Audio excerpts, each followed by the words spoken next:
అదరగొట్టే కారం రంగు రుచి ఆచి కారం పొడి. ఎవరి కెరియర్ ని ఎప్పుడు ఎలా మలుపుతుందో తెలియదు. ఒకరు మాత్రం ఎంత ట్రై చేసి ఎంత బ్యాక్గ్రౌండ్ ఉన్నా లక్ మాత్రం కలిసి రాదు. కానీ కొంతమంది నటులు చిన్న చిన్న పాత్రలో కనిపించి అంచెలంచెలుగా ఎదిగి వారికంటూ ఓ గుర్తింపు సంపాదించుకుంటూ స్టార్ హీరోలుగా ఎదుగుతున్నారు.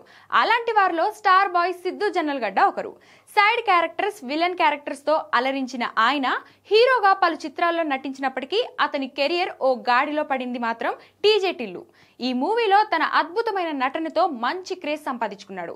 ఇక ప్రస్తుతం సిద్ధు నటిస్తున్న తెలుసు కదా సినిమా దీపావళికి కానుకగా విడుదల కానుంది. ఈ సినిమా ప్రమోషన్లు జోరుగా సాగుతున్నాయి. ఆ సందర్భంలో సిద్ధు జొన్నలగడ్డ మాస్ మహారాజ్ రవితేజతో కలిసి ఓ స్పెషల్ ఇంటర్వ్యూలో పాల్గొన్నారు. ఈ ఇంటర్వ్యూలో ఇద్దరి మధ్య జరిగిన చిట్ చాట్ ఆసక్తికరంగా మారింది. సినిమాల గురించి మొదలైన ఈ సంభాషణలో బయోపిక్స్ పై చర్చ వచ్చింది. ఈ సమయంలో సిద్ధు జొన్నలగడ్డ ఓ సర్ప్రైజ్ విషయాన్ని వెల్లడించారు. తన కృష్ణ అండ్ హాస్యలీల సినిమా రిలీజ్ అయిన తరువాత తాను రవితేజ జీవితంపై ఓ బయోపిక్ చేయాలని అనుకుంటున్నారని తెలిపారు. అంతేకాక దానికి సంబంధించిన కాన్సెప్ట్ పై దాదాపు 2 నెలల పాటు పనిచేశారని కూడా చెప్పారు. ఈ వ్యాఖ్యలు విన్న రవితేజ ఒక్కసారిగా ఆశ్చర్యపోయాడు. దీనికి స్పందించిన రవితేజ తాను ఒక నటుడి బయోపిక్ చేయాలనుకుంటున్నానని, కానీ దాని గురించి ఇప్పుడు వివరాలు చెప్పలేదని అన్నారు.